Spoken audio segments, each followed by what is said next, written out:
Good evening, Coral Springs. I am your Vice Mayor, Nancy Mateo-Bowen, but before I begin my remarks, I would like to acknowledge my parents who are in the audience this evening, Miss Lynn and Marley Mateo. I am the leader that I am today because they instilled some amazing core values to me and my brothers and sister. So thank you, Mommy and Daddy. Love you. In a quiet residential neighborhood of Coral Springs, the life of Vice Mayor Nancy Mateo-Bowen came to a sudden and violent end, an outcome that would later unfold in courtrooms and investigative files with disturbing clarity. Authorities would ultimately focus on one central figure, her husband, Stephen Bowen. What initially appeared to be a welfare check quickly evolved into a complex homicide investigation involving forensic reconstruction, conflicting timelines, and concealed evidence. As prosecutors pieced together the case, small inconsistencies, overlooked in the early hours, became critical turning points. The final outcome would hinge not on a single revelation, but on a chain of details, digital traces, physical evidence, and statements that did not align.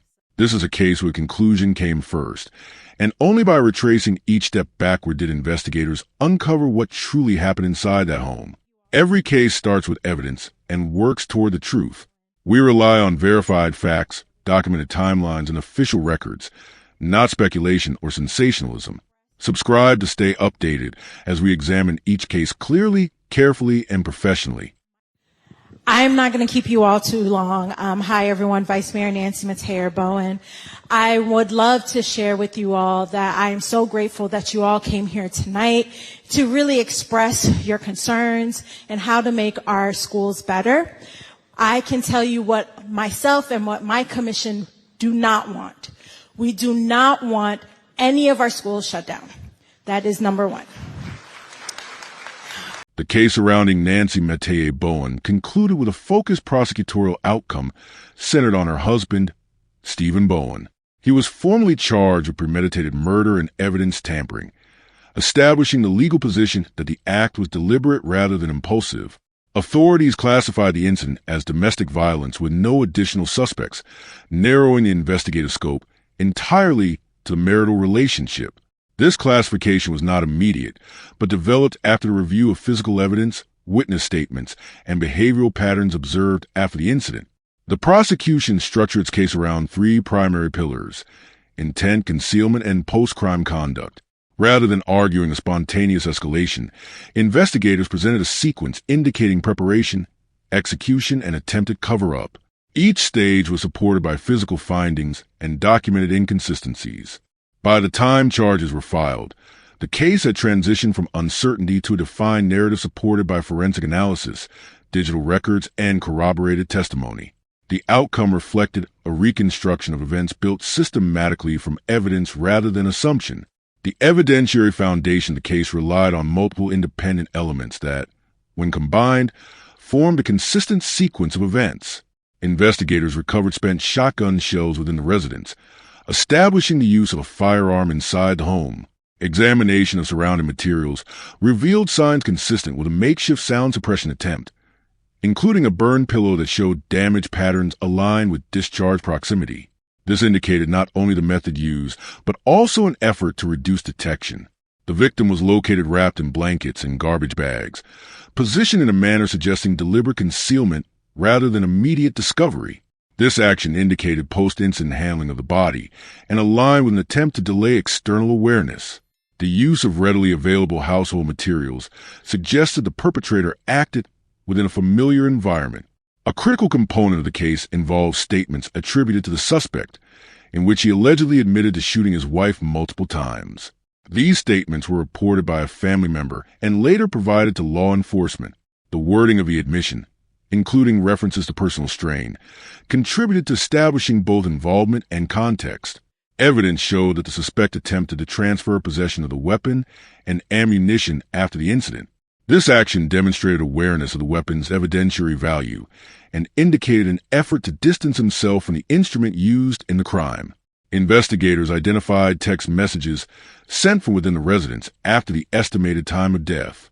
These messages presented a narrative that the victim was unavailable or elsewhere. When compared with physical evidence and timeline reconstruction, these communications were determined to be inconsistent with actual events, reinforcing conclusion of intentional misdirection. Each category of evidence functioned independently, but also reinforced the others. The convergence of ballistic findings, concealment actions, admissions, and digital inconsistencies created a cohesive evidentiary structure. The investigation experienced a decisive shift when two key developments occurred simultaneously. First, a family member reported a direct confession from the suspect to law enforcement. This report introduced a first-hand account that directly implicated him and provided investigators with new direction. Second, authorities were able to track the suspect's movements and recover the weapon believed to have been used in the incident. This recovery connected physical evidence to the suspect and allowed for further forensic examination. Prior to this point, the case had not yet reached a definitive classification as homicide. However, the combination of a reported confession and tangible evidence established a direct link between the suspect and the act. This moment effectively transformed the case from a missing person or welfare inquiry into a confirmed homicide investigation with a primary suspect. Alternative explanations, including voluntary absence or external involvement, became inconsistent with the available data. From this stage forward, investigative efforts focus on validating and reinforcing the emerging narrative through forensic testing, digital analysis, and corroboration of witness statements. At the initial stage, the case did not present as a confirmed homicide. Instead, several early interpretations shaped the initial response. Initial assumption: welfare concerned the first response was triggered by miscommunications and scheduled obligations. Officials and colleagues believed the victim was unreachable or delayed, prompting a welfare check rather than an immediate criminal investigation. Possible disappearance scenario text messages sent from the residence suggested that the victim might be temporarily unavailable. These communications introduced the possibility that she had left voluntarily or was otherwise occupied. At this stage, there was no immediate evidence contradicting these claims.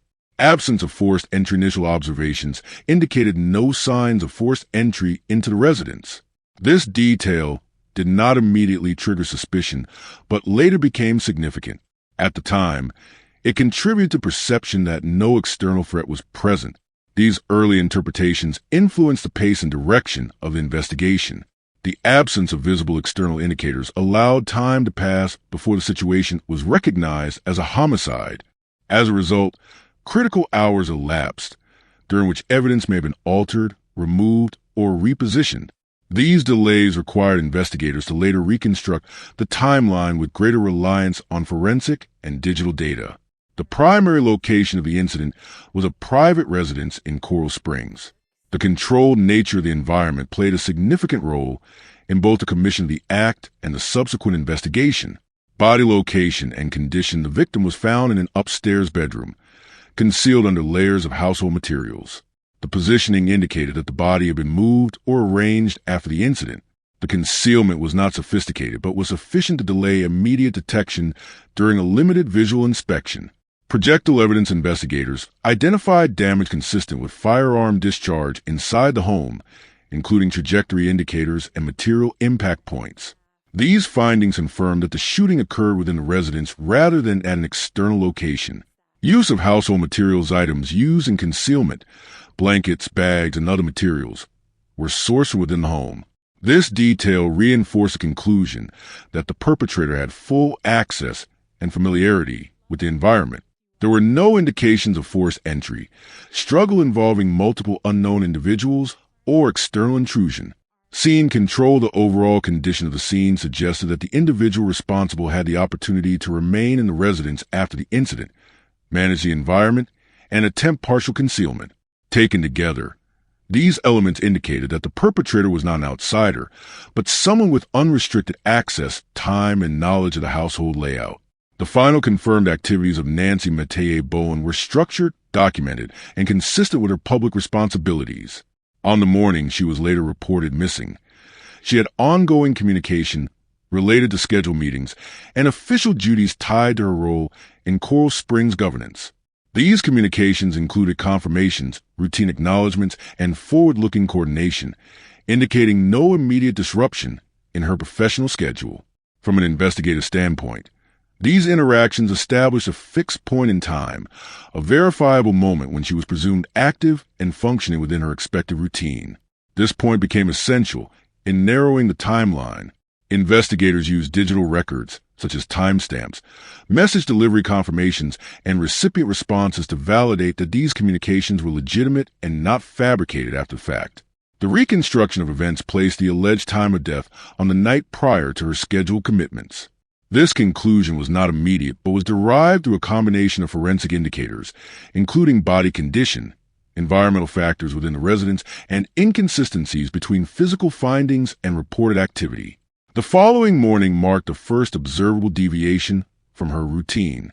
Colleagues who expected her presence at official engagements noted her absence. Initially, this absence did not trigger alarm beyond standard concern, as public officials occasionally encounter scheduling conflicts. However, as time progressed without any direct communication from her, concern escalated from routine to procedural. A welfare check was initiated. This decision marked a critical transition in the case, from assumption of delay to suspicion of an underlying issue. Law enforcement response to the residence introduced the first external verification of her status.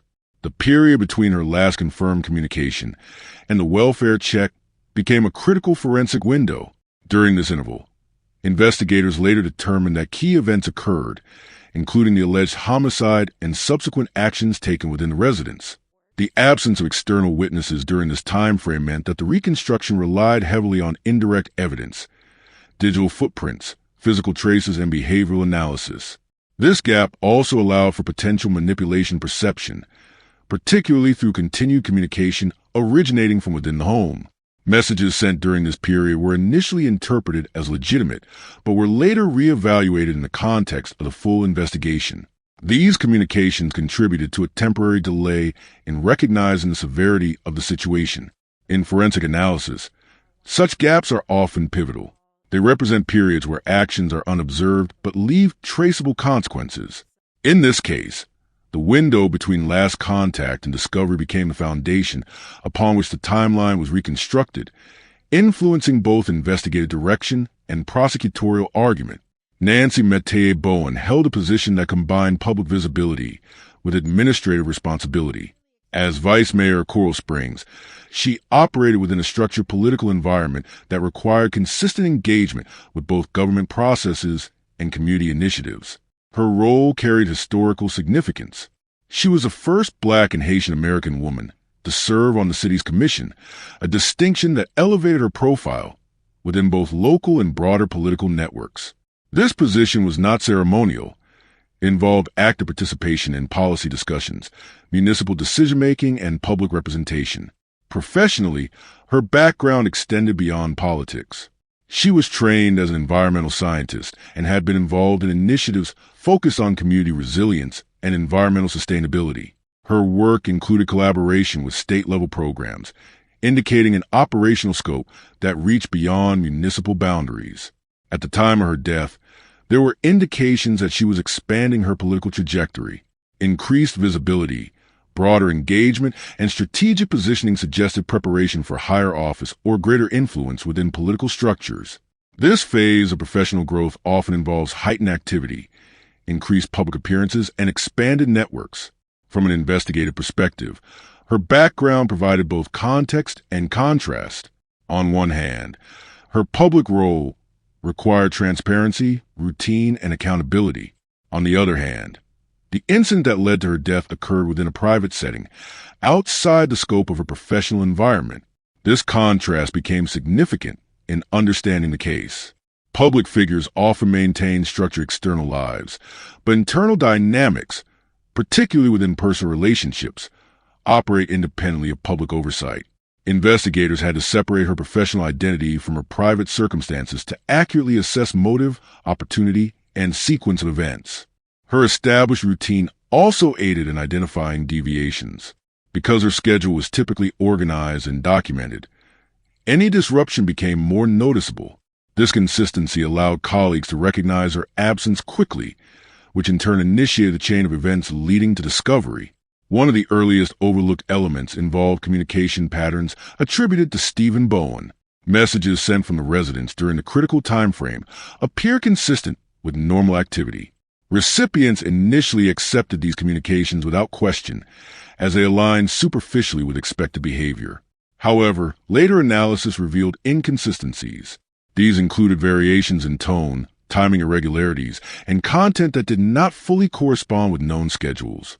At the initial stage, these discrepancies were not sufficient to trigger suspicion. Only after the timeline was reconstructed did these communications gain evidentiary significance. The interval between the first misengagement and the initiation of a welfare check created a temporal gap. During this period, no external verification of the victim's status occurred. This delay, although not excessive by standard procedural measures, provided an opportunity for actions within the residence to go unobserved. Investigators later considered how this gap may have allowed for evidence staging or alteration. The absence of immediate intervention meant that the scene, when eventually accessed, had already undergone changes that complicated initial interpretation. Another critical oversight involved a lack of immediate consideration of intimate partner involvement. Early assumptions did not prioritize the possibility of domestic violence. This is a common investigative pattern when there are no visible signs of forced entry or external intrusion. Because the environment was familiar and controlled, initial assessments did not immediately classify it as a high-risk domestic scenario. Only after evidence began to contradict external threat theories did investigators shift focus inward. This delay in recognizing the domestic context influenced the direction of early investigative efforts. Resources were initially oriented toward broader possibilities before narrowing to the immediate environment. Despite the accumulation of evidence and the establishment of a formal case, several questions remain unresolved or only partially addressed. One key issue involves a specific escalation of motive. While the outcome indicates intent, the precise sequence of interactions or conditions that led to the alleged act remains unclear. Determining whether the event was a result of sudden escalation or a prolonged buildup is critical for understanding the dynamics involved. Another question concerns prior indicators of conflict. Investigators examine available records or evidence of documented disputes, complaints, or interventions. The extent to which such indicators existed, and whether they were recognized or acted upon, remains a point of analysis. The role of mental health or personal stressors also requires consideration. Statements attributed to the suspect suggested internal strain, but the degree to which these factors influence behavior is not definitively established. Evaluating these elements involves reviewing medical, psychological, and situational data. A further consideration is the potential for earlier intervention. This includes both professional mechanisms, such as counseling or legal action, and informal support systems. Assessing whether any form of intervention could have altered the outcome is complex and often speculative, but remains relevant for broader preventive analysis. The case involving Nancy Metayer Bowen demonstrates how investigative clarity is often achieved only after a systematic reconstruction of events. The final outcome, when viewed in isolation, presents a structured narrative supported by evidence. However, this clarity is a result of revisiting earlier assumptions, correcting timelines, and reinterpreting details that initially appeared insignificant. By examining the sequence in reverse, it becomes evident that critical elements were present from the beginning but lacked context. Communications that seemed routine, delays that appeared procedural, and environments that felt secure all contributed to an initial interpretation that did not fully reflect the underlying reality. Only through detailed analysis, integrating forensic data, behavioral patterns, and chronological reconstruction, did these elements align to form a coherent account. This process underscores the importance of continuous reassessment in investigative work, particularly in cases where early indicators may be subtle or misleading. The case illustrates that outcomes are not defined solely by decisive moments, but by the accumulation and reinterpretation of details over time. Facts verified. Case concluded. Justice is determined by what can be proven. Subscribe for more documented cases and real criminal investigations.